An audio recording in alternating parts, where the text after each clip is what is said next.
The doctor didn't look at me when he said it. He stared at the folder in his hands like if he looked up, he might have to feel something. Like if our eyes met, the weight of what he was about to say would become too real for both of us. The office was too clean, too quiet, the kind of quiet that makes your heartbeat sound like thunder in your own ears. "Mr. Johnson," he began, and I already knew. The way he said my name with that careful, practiced gentleness. I knew what was coming. "I'm sorry," he said quietly. "There's nothing more we can do." Those words didn't sound real. They sounded rehearsed, like dialogue from a movie I didn't want to be in.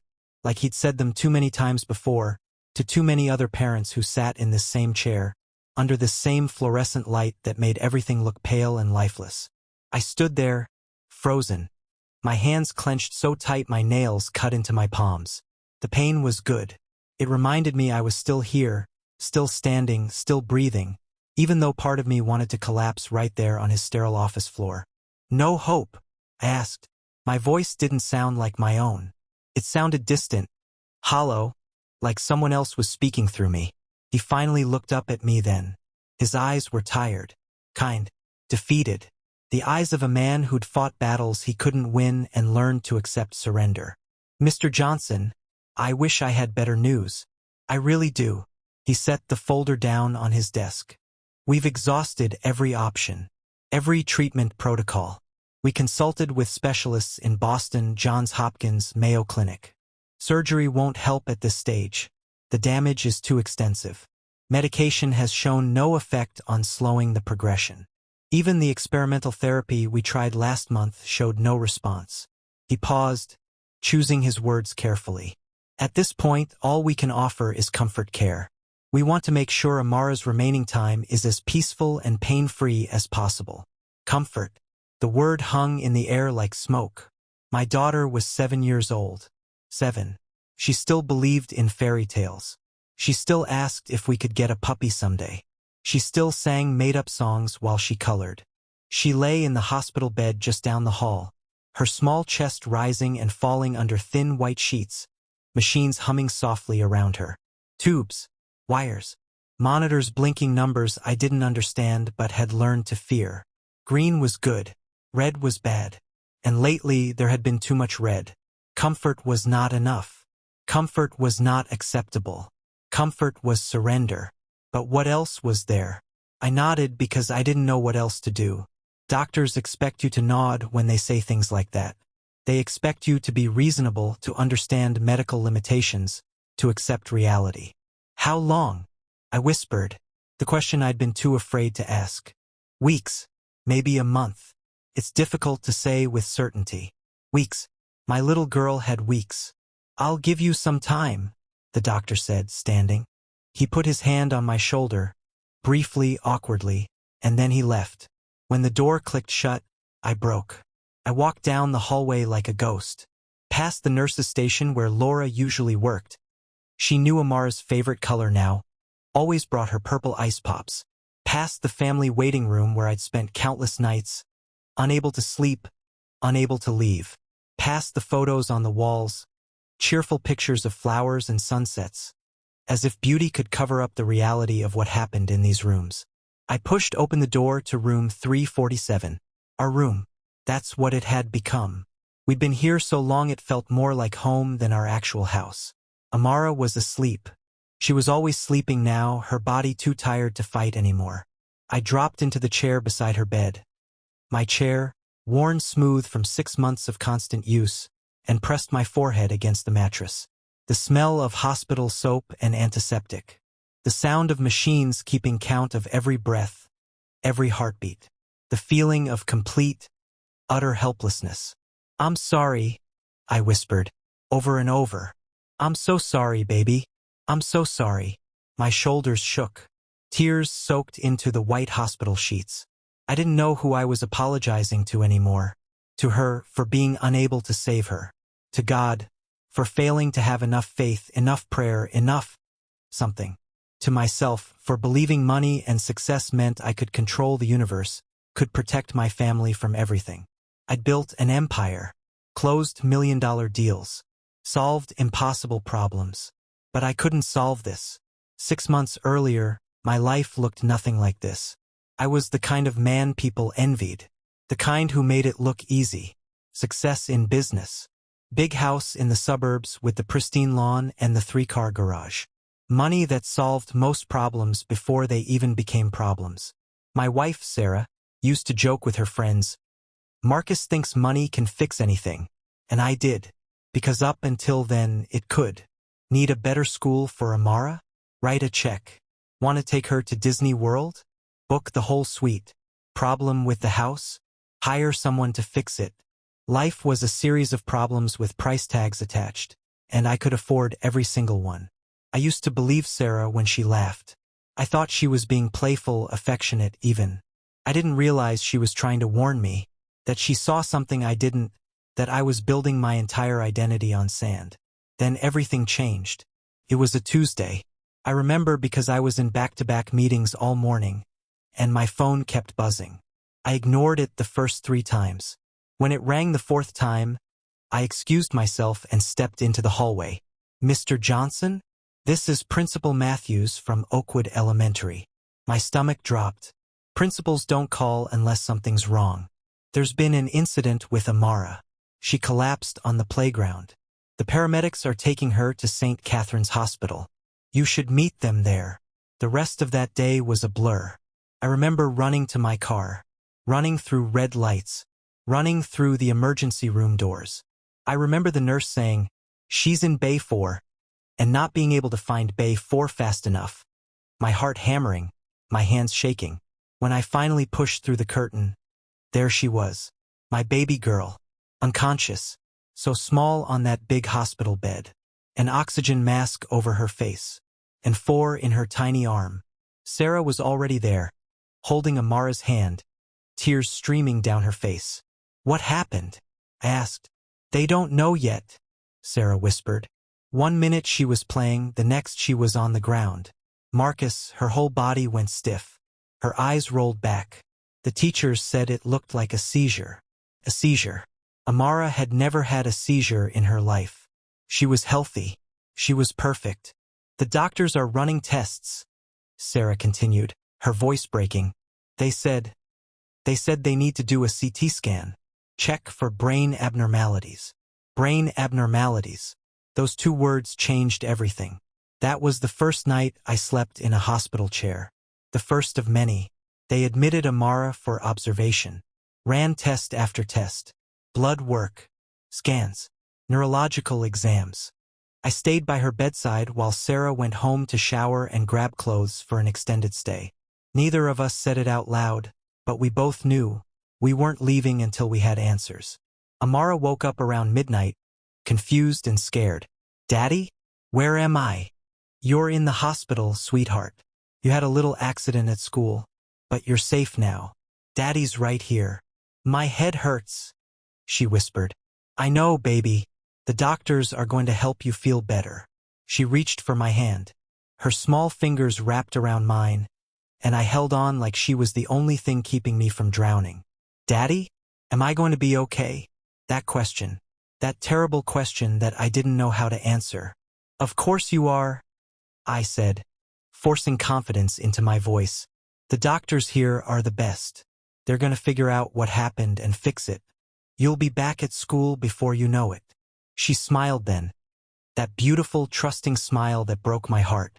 "Okay, Daddy. I believe you." She believed me, and I was lying to her. Or maybe I was lying to myself. At first, the doctors were optimistic. Dr. Patel, the pediatric neurologist, was young and energetic, the kind of doctor who still believed in good outcomes. "Children are resilient, Mr. and Mrs. Johnson. Their brains have remarkable plasticity. We caught this early, which is excellent." Every time they said things like that, hope flared in my chest like a match in the dark. "She's strong," Dr. Patel assured us. "I've seen kids bounce back from worse." We clung to those words. But then the tests came back. Then the scans showed what they'd feared. Then came the long meetings in quiet rooms with too many chairs and not enough light. Conference rooms where hope went to die. Dr. Patel wasn't smiling anymore. He brought in specialists, neurologists, oncologists, Genetic counselors. They used words I had to Google later. Degenerative, progressive, irreversible. It's a rare neurological condition, Dr. Patel explained, his optimism replaced by clinical precision.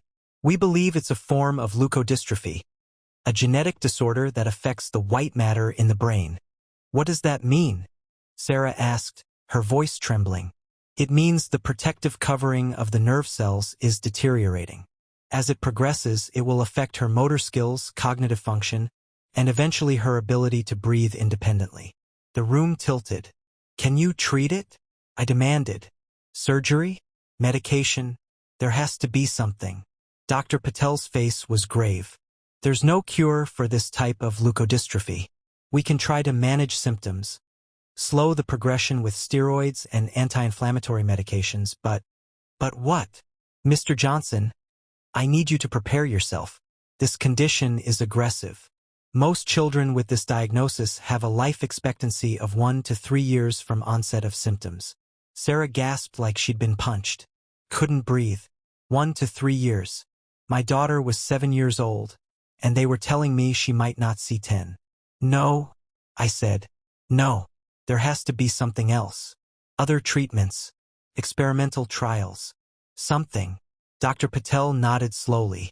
We can certainly explore all options. I'll connect you with researchers who specialize in rare neurological disorders. But I want to be honest with you, the likelihood of finding a treatment that can reverse the damage is extremely small. Extremely small, but not impossible. I latched onto that thread of hope like a drowning man grabbing a rope. I didn't prepare for the worst. I refused to. Instead, I fought. I paid for the best specialists. Flew Amara to clinics in Germany, Switzerland, California, anywhere someone claimed they had a treatment that might help. I tried experimental medications with names I couldn't pronounce. I enrolled her in clinical trials that required us to drive 4 hours each way, twice a week. I read medical journals at 3 a.m., highlighting passages and emailing researchers I'd never met, begging them to look at Amara's case.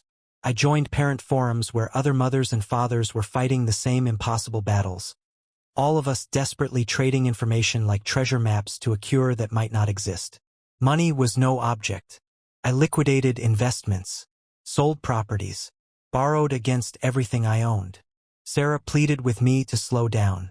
Marcus, you're exhausting her. You're exhausting us. I'm trying to save her life, I shouted back. But at what cost? Look at her, Marcus. She's miserable. She's in pain. We're dragging her from treatment to treatment, and none of it is working. It will work. We just haven't found the right one yet. But deep down, in the part of my soul I refused to acknowledge, I knew the truth. We were losing her. No matter how much I spent, no matter how hard I fought, we were losing her. I used to pray. Not the desperate kind of prayer. The polite ones. The ones you say before meals because that's what you're supposed to do. The ones you mumble before big meetings, hoping for luck disguised as blessing. But after Amara got sick, my prayers changed. They became angry, accusatory. I found myself in the hospital chapel late at night, the only person there, staring at the simple wooden cross on the wall. If you're real, I said one night, my voice echoing in the empty room. Fix this. You can heal people, right? That's what they say. Miracles. Divine intervention. So where's ours? Silence. Just the hum of the fluorescent lights overhead. I'm not asking for wealth. I'm not asking for success. I'm asking you to save my daughter. My 7-year-old daughter who's never hurt anyone. Who still prays before bed. Who believes you're good. Still nothing. My hands clenched into fists. What kind of God lets innocent children suffer? What kind of God sits back and watches while families fall apart? The cross didn't answer. Of course it didn't. So I prayed harder. Desperately. I'll do anything, I whispered, dropping to my knees. Anything. Take my business. Take my money. Take my health. Just heal her. Please. Please heal her. I waited. Nothing changed. Amara got weaker. Each day, her smile became a little dimmer. Each day, the machines became louder, compensating for what her body couldn't do on its own. And slowly, quietly, I stopped praying. Not because I didn't believe God existed, but because I believed he wasn't listening. Or worse, he was listening and simply didn't care. Sarah kept praying. Even when I stopped, I'd find her by Amara's bedside, head bowed, lips moving silently. "How can you still pray?" I asked her one night, my voice harder than I intended. She looked up at me with tired, red-rimmed eyes. "Because what else is there, Marcus? There's acceptance. There's reality. There's facing the fact that God isn't going to swoop in and save her. You don't know that, don't I? Look at her. She's dying, Sarah. No matter how much we pray, no matter how much we believe, she's dying." Sarah stood, her whole body trembling. "Faith isn't about knowing the outcome, Marcus. It's about trusting when you can't see the way forward. I don't know if God is going to heal Amara. I don't know his plan. But I know he's here. And I know giving up on prayer means giving up on hope." "Hope?" I laughed bitterly. "The doctor said there's no hope." "The doctor said there's no medical hope," she corrected. "That's not the same thing." I shook my head. "You're delusional." "Maybe," she whispered, "but I'd rather be delusional with faith than realistic without it." She walked past me, leaving me alone in the dark room with only the sound of machines and my own bitter thoughts. That night, after the doctor said there was no hope, I stayed in the hospital long after visiting hours ended. Sarah had gone home to shower and sleep in a real bed for the first time in days. I told her I'd stay, keep watch, call if anything changed. The lights were dimmed, the hallway silent except for the occasional squeak of a nurse's shoes on linoleum. I sat in the chair beside Amara's bed, watching her chest rise and fall, counting each breath like it might be the last. Around 2 a.m., she woke up. Her eyes searched the room until they found me. "Daddy," she whispered, her voice so weak I had to lean in close to hear her. "I'm here, baby. I'm right here." She tried to smile, but even that seemed to take too much effort. "Daddy, can I ask you something?" "Anything, sweetheart." She was quiet for a moment, gathering strength. Then she asked the question no parent is ever ready to hear. "Am I going to die?" The world stopped. My throat closed. My heart shattered into a million pieces. I wanted to lie. God, how I wanted to lie. To promise her everything would be okay. To tell her she'd be home soon, back to school, playing with her friends. But the doctor's words echoed in my head. No hope. Weeks, maybe a month. I couldn't lie to her. Not about this. My voice broke. "I don't know, baby." Tears spilled down my face before I could stop them. "The doctors say you're very sick. Sicker than they can fix with medicine." She nodded slowly, like she'd already known. "But God can fix it, right? God can do anything." Her faith. Her simple, unshakable faith that I'd lost somewhere along the way. I swallowed hard. "God is with us, Amara. Always." It was the only truth I had left to give her. She smiled then. A small, tired smile that lit up her pale face. "Mom told me that too," she whispered. My heart stopped. "Mom? What do you mean?" "In my dream, I saw Mommy. Not the Mommy here, but a different one. She was glowing, and she told me not to be scared. She said God has a plan, even when we can't see it." Couldn't breathe. Sarah's mother had died 2 years ago. Amara had been devastated. We all had been. "Was it Grandma Sarah?" I asked gently. "No, Daddy. It was just, Mom. I don't know how to explain it. But she was there and she wasn't worried at all. She was happy." The tears came harder now, falling onto the sheets. "Daddy?" she said again. "Yes, baby? Can we pray?" I hadn't prayed in weeks. Hadn't wanted to. Hadn't seen the point. But looking at my daughter, my beautiful, faithful daughter, how could I say no? "Of course we can." She reached out her small hand. I took it, feeling how fragile she'd become, how her fingers barely had strength to squeeze mine. And in a voice barely louder than a breath, my 7-year-old daughter prayed. "Dear God, I'm scared. I don't want to die. But Mommy in my dream says you're good. So I'm trying to believe that. Please take care of Daddy. And Mommy." They're really sad. And if you can, if it's okay, help me feel better. But if you can't, that's okay too. I trust you. Amen. That was it. No bargaining. No demands. No desperation. Just pure, simple trust. The faith of a child. And sitting there, holding my daughter's hand, something cracked open inside me. All my anger. All my bitterness. All my demands that God prove himself to me. It all seemed so small compared to this moment.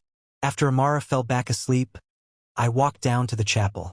The same chapel where I'd shouted at God. Where I'd made demands and accusations.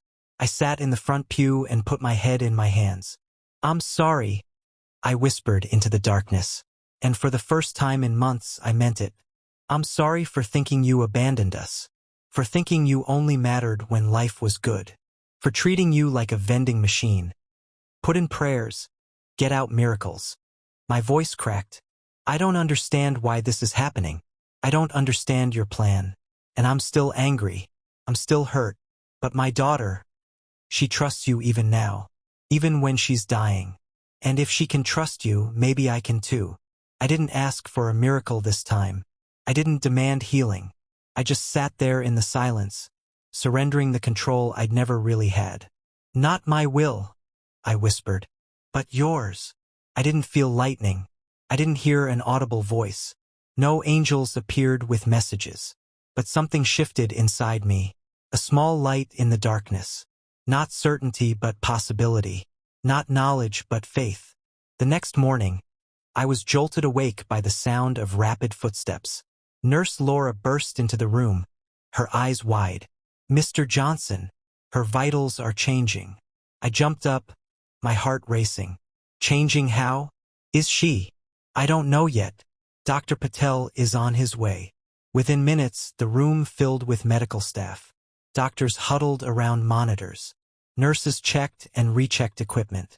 I stood pressed against the wall, my heart hammering, unable to breathe. Dr. Patel frowned at the monitor, then looked at Amara, then back at the monitor. That's unusual, he muttered. What? I demanded. What's unusual? He didn't answer right away. He called for more tests. The next few hours were a blur of activity. Blood draws, scans, neurological assessments. By afternoon, Dr. Patel asked to speak with me and Sarah in the conference room. We sat across from him, holding hands so tight our fingers went white. He had Amara's chart open in front of him, but he kept staring at it like it didn't make sense. I've been a doctor for 15 years, he began slowly. I've seen many things I couldn't explain. But this, he looked up at us. The inflammation in Amara's brain is reducing. Significantly, the tissue damage appears to have stopped progressing. Sarah gasped. What does that mean? I don't know yet. Could be a temporary improvement. It could be. He paused. I don't want to give you false hope. But it's good, right? I asked. Better than yesterday? Yes, significantly better than yesterday, which shouldn't be possible with this condition.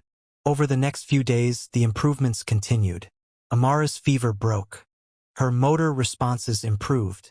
She started eating again. Each day brought a new development that Dr. Patel called highly unusual, or not consistent with the disease progression. 1 week after that prayer in the darkness, Amara sat up in bed by herself. The nurses cried.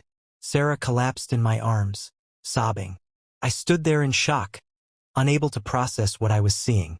2 weeks later, Amara took her first steps down the hospital hallway. Slow steps, shaky steps, but steps. Dr. Patel ran more scans, called in other specialists. They examined her from every angle, looking for an explanation. Spontaneous remission, they finally called it. A medical anomaly. Unexplained reversal.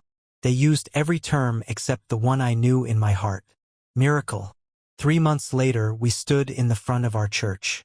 I hadn't planned to speak. Public testimony wasn't my style. I was a businessman, not a preacher. But Pastor Williams had called the week before. Marcus, people need to hear your story. They need to know what God did. So there we were, standing on the platform with Amara between us. She was wearing her favorite purple dress, bouncing on her feet, full of energy and life. The little girl who'd been given weeks to live. Pastor Williams handed me the microphone. I looked out at the congregation, hundreds of faces, some who'd prayed for us, some who'd brought meals, some who'd simply asked, "How's your daughter?" with genuine concern in their eyes. "I don't really know how to start," I admitted, my voice echoing through the sanctuary. 3 months ago, I was the most successful version of a failure you could imagine. Confused looks, interested eyes. I had everything the world says matters. Money, status, success. But I couldn't save my daughter. And I learned that all my power meant absolutely nothing when it really counted. I paused, looking down at Amara. Doctors told us there was no hope, and they weren't wrong by human standards, by medical knowledge, by every test and scan and expert opinion. There was no hope. Sarah squeezed my hand. But when we ran out of options, when medicine reached its limit, when I finally stopped trying to fix everything myself, my voice cracked with emotion. That's when God stepped in. I looked back at the congregation.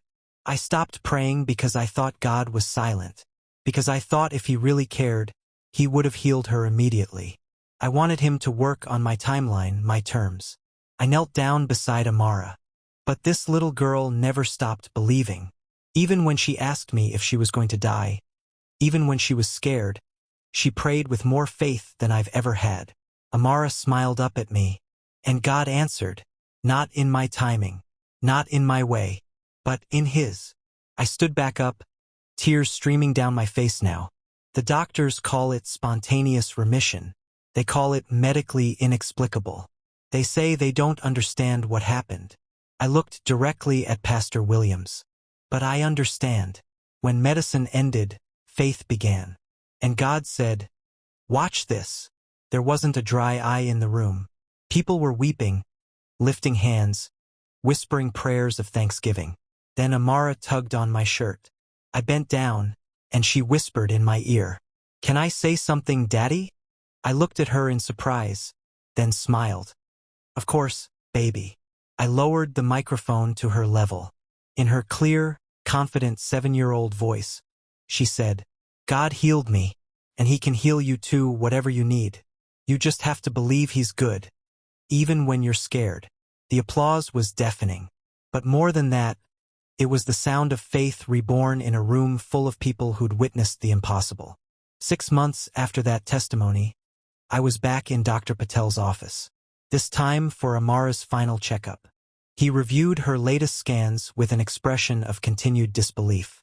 "I've consulted with colleagues around the world," he said. "No one can explain this. The tissue that was damaged has somehow regenerated. Functions that were lost have returned. By every medical measure, your daughter is healthy." He looked up at me. "I've written papers on spontaneous remission, but I've never seen anything like this. It's as if the disease was simply erased." I smiled. "That's because it was." Dr. Patel studied me for a moment. "You believe this was divine intervention?" "I know it was." He nodded slowly.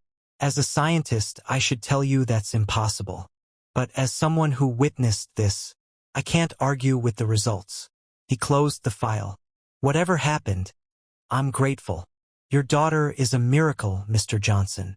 "Yes," I agreed. "Yes, she is. Today, Amara is thriving.